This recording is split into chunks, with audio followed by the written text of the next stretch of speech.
की ये हदीस आपको सुनाने लगा हूँ। हजरत अब्दुल्ला इब्न अब्बास रदी अल्लाह ताला अन्हु इस हदीस पाक के रावी हैं। आप फरमाते हैं कि नबी पाक सल्लल्लाहु अलैहि वसल्लम का गुजर दो कब्रों के पास से हुआ। सरकार ने गुजरते गुजरते देख लिया कि इन दो कब्रों वालों को अजाब हो रहा है। प्यारे आका सल्लल्लाहु अलैहि वसल्लम ने सहाबा से फरमाया कि ऐ मेरे सहाबा, इन दो कब्र वालों को अजाब हो रहा है, और वजह भी बता दी। वजह क्या है? इन दो में से एक बंदा पेशाब के छींटों से नहीं बचता था, उसको इस वजह से अजाब हो रहा है, और दूसरा बंदा चुगली किया करता था, उसको इस वजह से अजाब हो रहा है। फिर नबी पाक सल्लल्लाहु अलैहि वसल्लम ने सिर्फ इतना बताया ही नहीं, बल्कि सही बुखारी की यह हदीस है, सरकार ने तर टहनी ली, उसके दो हिस्से फरमाए, दो हिस्से फरमाकर एक को एक कब्र पे लगा दिया और दूसरी टहनी को दूसरे कब्र पे लगा दिया, और फरमाया ऐ मेरे सहाबा, जब तक ये टहनी तर रहेगी, अल्लाह की तस्बीह बयान करती रहेगी, कब्र वालों से अजाब हल्का कर दिया जाएगा। जरा बुलंद आवाज से कह दे सुभान अल्लाह। सही बुखारी की हदीस है। बड़े सबक मिलते हैं इस हदीस से हमें। पहला सबक जो हमें मिलता है ना, वो ये है कि इस हदीस में बताया गया है कि अल्लाह पाक ने अपने महबूब को कमाल की निगाह अता फरमाई है। गुजर रहे थे, कब्र के नीचे देख लिया, कब्र के अंदर क्या हो रहा है, और फिर आप और मैं तो सिर्फ ज़ाहिरी कब्र को देखते हैं ना, कितने मन मट्टी है ऊपर, इसको देखते हैं। असल में जो मेरे और आपके प्यारे आका सल्लल्लाहु अलैहि वसल्लम की निगाह का कमाल है, हम आलमे दुनिया में हैं, हमारे आका सल्लल्लाहु अलैहि वसल्लम ने आलमे बरज़ख का मामला देखा है। आलमे बरज़ख का मामला देखा है। आलमे बरज़ख में एक बंदा पहुंच चुका है। उलमा कहते हैं इस हदीस से एक सबक यह भी मिलता है कि अल्लाह ने अपने महबूब को कमाल की निगाह अता फरमाई थी, जो आलमे दुनिया में रह के आलमे बरज़ख वालों को देख रहे हैं। अच्छा, फिर सिर्फ देख ही नहीं रहे, आलमे बरज़ख वालों को देखकर उनकी परेशानियों को दूर भी फरमा रहे हैं। ये सही बुखारी की हदीस है। इतना यानी कि हमारे प्यारे आका सल्लल्लाहु अलैहि वसल्लम का मकाम और मर्तबा है। आलमे दुनिया में है सरकार, गुजरते गुजरते कब्रों को देखा, आलमे बरज़ख वालों को देख लिया, फिर ये भी बता दिया इनको अजाब हो रहा है, किस वजह से अजाब हो रहा है ये भी बता दिया। अब आगे सरकार ने फरमाया अब अजाब में कमी कैसे होनी है, वो वाला मामला भी फरमा दिया सरकार ने। सबसे ओला वाला हमारा नबी, सबसे बाला वाला, सबसे ओला वाला, सबसे बाला वाला, खल्क से ओलिया, ओलिया से रसूल, सब रसूलों से आला। कौन देता है, देने को मुंह चाहिए, देने वाला है सच्चा। कितनी शानों वाले हमारे नबी है, कितनी शानों वाले। आलमे दुनिया में है, आलमे बरज़ख का मामला देखा, रहा ना गया सरकार से अपने गुलामों की तकलीफ देखकर, परेशानी लग गई ना, रहा ना गया। प्यार देखे, मोहब्बत देखे अपने गुलामों के साथ, फरमाया इनको इस वजह से अजाब हो रहा है, लिहाजा दो टहनियां लगा दी। जब तक ये टहनियां अल्लाह की तस्बीह बयान करती रहेंगी, इनके अजाब में कमी हो जाएगी।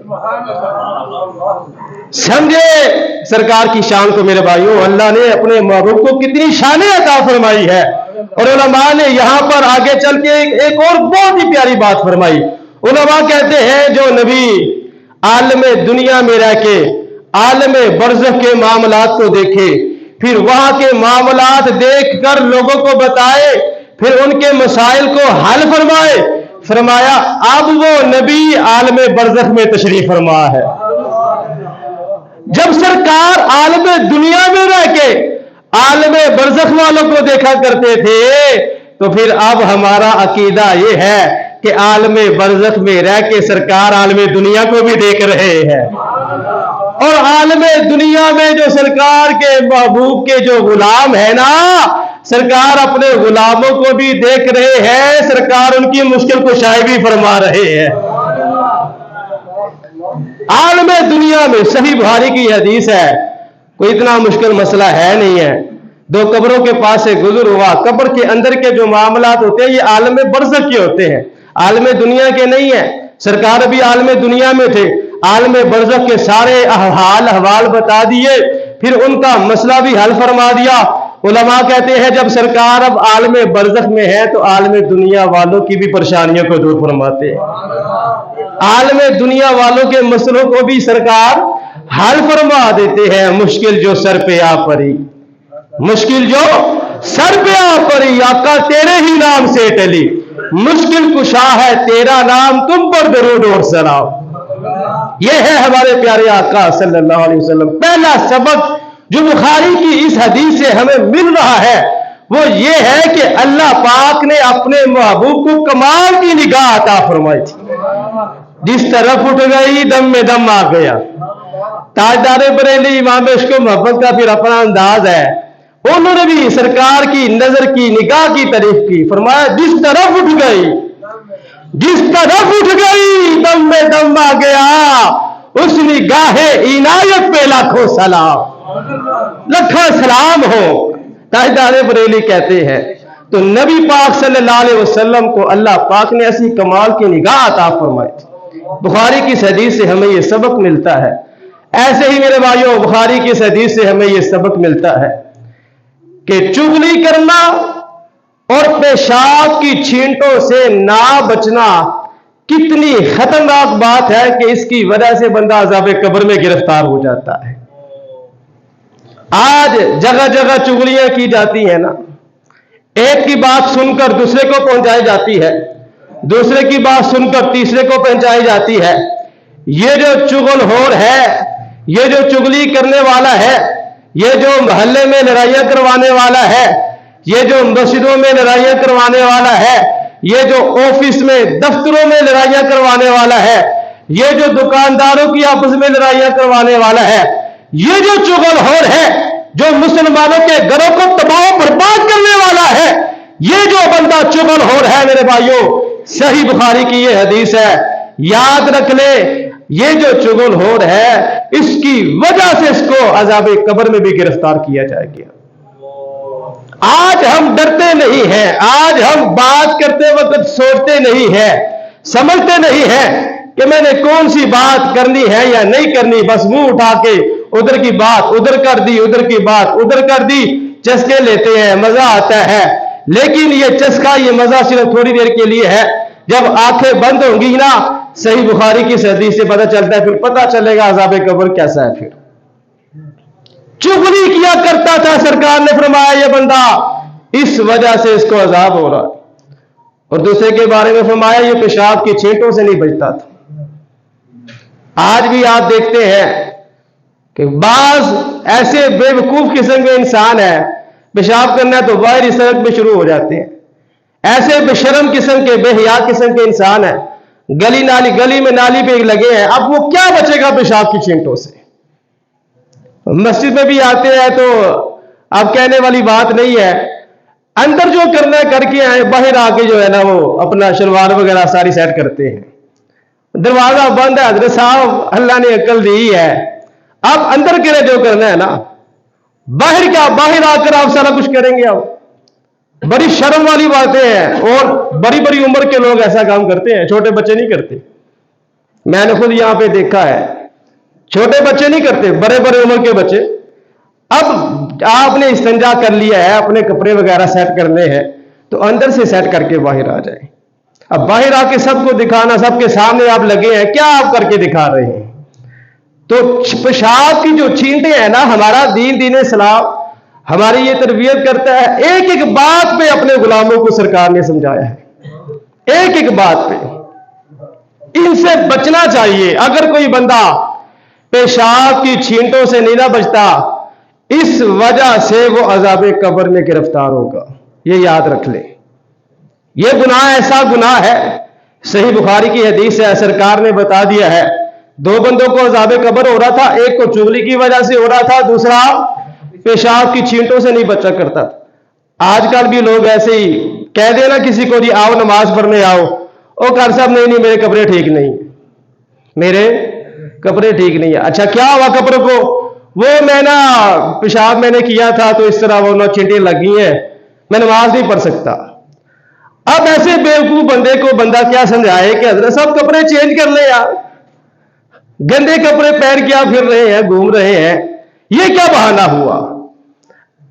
अब पेशाब की छींटों से हम नहीं बच रहे तो पता फिर क्या होगा? अज़ाब कब्र होगा। और कब्र का अज़ाब बड़ा सख्त अज़ाब है, बड़ा सख्त। कब्र जब दबा दी है ना, फिर इधर वाली पसलें इधर चले जाएंगी, उधर वाली पसलें इधर आ जाएंगी। हम वो नहीं बर्दाश्त कर सकते, हम तो इतने कमजोर हो गए हैं, छोटा सा कांटा हमसे बर्दाश्त नहीं होता, तो वो कैसे हम बर्दाश्त करेंगे? तो मेरे भाइयों, ये दो गुनाह, ये एक है चुगली करना और एक है पेशाब की छींटों से ना बचना। ये दो गुनाह ऐसे गुनाह हैं जिनकी वजह से अज़ाब कब्र होता है। ये इस हदीस से हमें सबक मिल रहा है। ऐसे ही इस हदीस से हमें ये सबक मिलता है कि प्यारे आका सल्लल्लाहु अलैहि वसल्लम को फौत शुदा लोगों के साथ कितनी सरकार की रहमदिली थी। जो लोग, जो मुसलमान दुनिया छोड़ गए हैं, हमारे प्यारे आका सल्लल्लाहु अलैहि वसल्लम ने उन पर कितनी शफकत फरमाई, कितने सरकार रहमदिल थे, कितना सरकार ने उनसे प्यार फरमाया। जो फौत हो गए हैं, अब उनको कब्र में अजाब हो रहा था, लेकिन रसूलुल्लाह सल्लल्लाहु अलैहि वसल्लम ने अब ये नहीं कि बस अजाब हो रहा है देख के आगे चले गए, नहीं नहीं, बल्कि सरकार ने ऐसा काम फरमाया, दो टहनियां लगा दी। फरमाया साहबा जब तक ये जिक्र करती रहेंगे इनके अजाब में कमी हो जाएगी। तो नबी पाक सल्लल्लाहु अलैहि वसल्लम के तरीके पे चलते हुए मेरे भाइयों, हमें भी चाहिए कि हम भी अपने फौतशुदा लोगों के साथ रहमदिली करें। फौतशुदा लोग जो हमारे माँ बाप हमें दुनिया से छोड़ के चले गए हैं, जो हमारे बहन भाई हमें दुनिया से छोड़ के चले गए हैं, जो हमारे यार दोस्त, जो महल्लेदार हमें छोड़ के चले गए हैं ना, हमें चाहिए कि हम उनके साथ रहमदिली करें, हम भी उनके साथ शफकत वाला मामला करें, जिस तरह हमारे प्यारे आका सल्लल्लाहु अलैहि वसल्लम ने रहमदिली फरमाई, जिस तरह सरकार ने शफकत फरमाई है। आप जो फौतशुदगान हैं उनके साथ रहमदिली कैसे की जाए? जो हमारे मुसलमान भाई हमें छोड़ के चले गए हैं उनके साथ शफकत कैसे की जाए? तो पहला तरीका मैं आपको बताता हूं मेरे भाइयों, पहला तरीका यह है कि उन फौतशुदगान के लिए हाथ उठाकर दुआए मग़फ़िरत की जाए। सारे कहते बुलंद आवाज़ से सुभान अल्लाह। ये कितना प्यारा और खूबसूरत तरीका है। कोई मुश्किल है? कितना जोर लगेगा, कितना वक्त लग जाएगा, कितनी मेहनत करनी पड़ेगी। जो फौतशुदा लोग हैं आपने हाथ उठाने हैं, कहना या अल्लाह सबकी बेहिसाब बख्शिश फरमा। दुआए मग़फ़िरत ये ऐसी दुआ है, हदीस में आया है, नबी पाक सल्लल्लाहु अलैहि वसल्लम ने इरशाद फरमाया कि जो मरने वाला होता है ना, मरने वाले की मिसाल डूबने वाले की तरह है। मरने वाले की मिसाल डूबने वाले की तरह। जिस तरह डूबने वाला बंदा हाथ बाहर निकालकर इशारे करता है और उसको तिनके का सहारा काफी होता है कि मुझे कोई सहारा मिल जाए जिसको मैं पकड़ के बाहर आ जाऊं, यही जो मिसाल है यही उस मरने वाले की है। अब वो भी सहारा तलाश करता है। हदीस में आता है, हदीस का ये मफहूम है, नबी पाक सल्लल्लाहु अलैहि वसल्लम ने इरशाद फरमाया, ऐ मेरे सहाबा वो सहारा क्या है? वो अपने बाप की दुआ का इंतजार करता है। ऐ मेरे सहाबा वो अपनी माँ की दुआ का इंतजार करता है कि मेरी माँ दुनिया में है वो मेरे लिए दुआ करेगी, मेरा बाप दुनिया में है वो मेरे लिए दुआ करेगा। वो अपने भाई की दुआ का मैयत जो है वो इंतजार करती रहती है कब्र में। बेहतरीन तोहफा है। अच्छा जब हम दुआ करते हैं ना फिर क्या होता है? हदीस में आया है, इसी हदीस में नबी पाक सल्लल्लाहु अलैहि वसल्लम ने इरशाद फरमाया, जब हम मैयत के लिए दुआ करते हैं मैयत कितनी खुश होती है। सरकार ने फरमाया अगर वो दुनिया में होती, दुनिया जो कुछ दुनिया में है तुम सब कुछ उसको दे देते, उस मैयत ने इतना खुश नहीं होना था जितनी वो तुम्हारी दुआ पर खुशियां मना रही है। दुआ करने का कितना फायदा है। हुजूर ने फरमाया मेरी उम्मत गुनाहों समेत कब्र में दाखिल होगी, गुनाहों समेत, लेकिन जब निकलेगी तो गुनाह होगा ही कोई नहीं। پوچھا گیا یا رسول اللہ صلی اللہ علیہ وسلم گناہ کیسے نہیں ہوگا؟ فرمایا مسلمانوں کی دعاؤں کی وجہ سے اللہ پاک ان کے گناہوں کو بخش دے گا۔ دعا جو ہے ایسی پاورفل چیز ہے، اگر ہم چاہتے ہیں ہمارے ماں باپ جو ہم سے جدا ہو گئے ہیں، ہمارے بہن بھائی جو ہم سے جدا ہو گئے ہیں، دیکھیں زندہ لوگوں کے ساتھ ہر کوئی رحم دلی کرتا ہے، شفقت کرتا ہے، کسی کو بھوکے کو کھانا کھلا دیا، کسی کو پانی پلا دیا، جو فوت شدہ ہے ان کے ساتھ بھی تو کرے نا، جو ہمیں چھوڑ کے چلے گئے ہیں انہیں بھی تو یاد کرے نا۔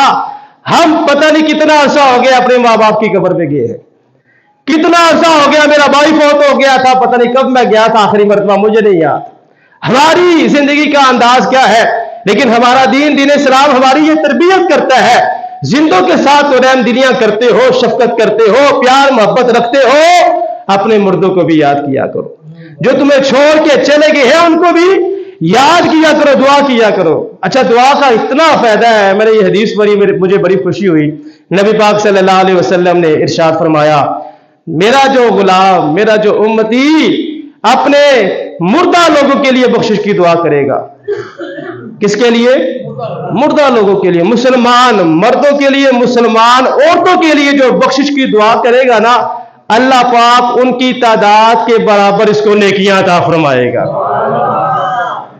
جس کو سمجھ آئی ہے وہ کہہ دے بلند آواز سے سبحان اللہ۔ کتنا پیارا، کتنا آسان کام۔ مثلا آپ دعا کرتے ہیں یا اللہ حضرت آدم علیہ السلام سے لے کر آج تک یا قیامت تک جتنے بھی مسلمان اس دنیا سے جائیں گے یا اللہ سب کی بے حساب بخشش فرما۔ آپ نے یہ دعا کر دی، اب اربوں خربوں لوگ ہیں جی، کتنے لوگ ہیں؟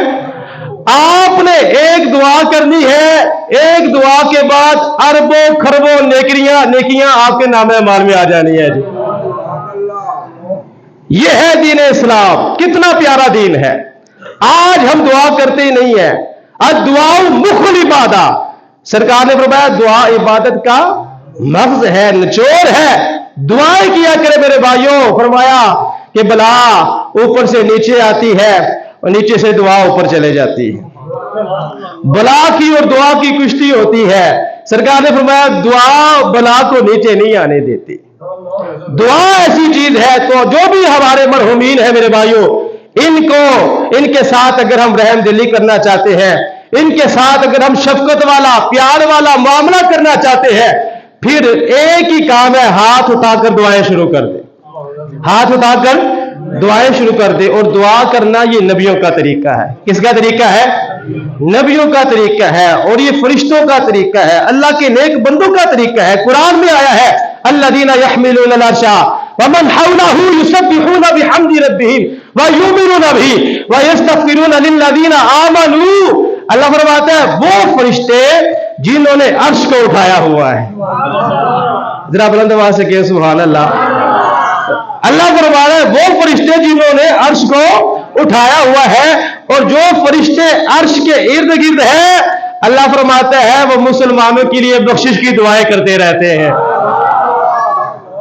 فرشتے دعا کرتے ہیں مسلمانوں کی بخشش کی، ہم کیوں نہ کریں؟ پھر فرشتے دعا کرتے ہیں، نبی بھی کرتے رہے ہیں دعائیں۔ حضرت ابراہیم کی دعا تو ہر کسی کو یاد ہوگی، حضرت ابراہیم علیہ السلام کی دعا ہر کسی کو یاد ہوگی، وہ آپ پڑھتے بھی ہیں ربنا اغفر لی ولوالدی وللمؤمنین، آگے یوم یقوم الحساب، یا اللہ ہماری بخشش فرما، میرے والدین کی بخشش فرمایا، وللمؤمنین یا اللہ سارے مومنوں کی بخشش فرما۔ تو مسلمانوں کے لیے بخشش کی دعا کرنا یہ نبی بھی کرتے رہے ہیں، ایسے ہی اللہ کے نیک بندے بھی کرتے رہے ہیں۔ والذین جاؤوا من بعدہم یقولون ربنا اغفر لنا ولاخواننا الذین سبقونا بالایمان ولا تجعل فی قلوبنا غلا للذین آمنوا ربنا انک رؤوف رحیم۔ یہ بھی قرآن کی آیت ہے۔ اللہ فرماتا ہے نیک لوگوں کا، متقی اور پرہیزگار لوگوں کا طریقہ یہ ہے، وہ جب دعا کرتے ہیں وہ کہتے ہیں یا اللہ ہماری بخشش فرما، ہم سے پہلے جو ایمان کی حالت میں جا چکے یا اللہ سب کی بخشش فرما۔ تو مسلمانوں کے لیے بخشش کی دعا کرنا میرے بھائیو یہ ایسا طریقہ ہے، یہ رب کو بہت ہی پیارا ہے، بہت ہی پیارا یہ طریقہ ہے۔ اور جو عمل کرے گا، جو دعائیں کرے گا، جتنے لوگوں کے لیے دعا کرے گا حدیث کے مطابق ان کے مطابق اس کو نیکیاں عطا کی جائیں گی۔ جب ہم اربوں خربوں لوگوں کے لیے بخشش کی دعا کریں گے، अल्लाह पाक हमें उतनी ही नेकियां अता फरमा दे। तो पहला तरीका आपको जो मैंने समझाया है, अगर हम चाहते हैं अपने फौतशुदा लोगों के साथ रहमदिली करें तो क्या करना है? दुआ करनी है। दूसरा तरीका है इसाले सवाब करना। मस्जिद में काम करवा दे, मदरसे में काम करवा दे, कुआं बनवा दे, पानी का इंतजाम मुसलमानों के लिए करवा दे, कोई नेकी करते हैं उसका सवाब मरहूमीन को पहुंचा दें। और यह भी याद रखें, खुलासा आपको मैं बताता हूं, मैं एक नेकी करता हूं ना, अल्लाह मुझे 10 नेकियां अता फरमाता है। एक मैंने काम किया, अल्लाह ने मुझे कितनी नेकियां अता फरमाई? 10 नेकियां अता फरमाई। अब मैं क्या करूं? मैं करूं जी, या अल्लाह इस नेकी का सवाब जो मुझे 10 नेकियां मिली है ना, ये 10 बंदों को अता फरमा। अब हमारा दीन इस्लाम इतना प्यारा दीन है, मेरी नेकियां कम नहीं होनी, हर एक को अल्लाह 10 नेकियां अता फरमा देगा। और जिसने दुआ की है इसकी 110 हो जाएंगी, इसकी 100। मैंने एक नेकी की थी, मुझे 10 नेकियां मिली थी। दूसरों को जब मैंने आगे फॉरवर्ड की, सेंड की, दूसरों को मैंने उसका सवाब जब पेश किया, कितना फायदा हुआ। 10 नेकियां थी, दूसरों को सेंड करने की वजह से, दूसरों को उसका सवाब पेश करने की वजह से अल्लाह ने वही एक नेकी की 110 नेकियां अता फरमा। तो जितनों को आप सवाब पेश करेंगे आपको भी सवाब मिलता रहेगा। हदीस पाक में आता है, जो बंदा अपने माँ बाप की तरफ से हज करता है ना, उसको तो हज का सवाब मिलता ही मिलता है, इसके साथ साथ अल्लाह उसको 10 मकबूल हजों का भी सवाब अता फरमाता है। तो इतना ये जो सवाब है। दूसरा तरीका, अपने मरहूमीन के साथ, अपने फौतशुदा लोगों के साथ अगर हम कोई नेकी करना चाहते हैं, उनके साथ कोई रहमदिली करना चाहते हैं, हम दुरूशी पढ़े, या अल्लाह इसका सवाब मेरे माँ बाप को, या अल्लाह इसका सवाब कुल उम्मत मोहम्मदिया। ये तो बड़ा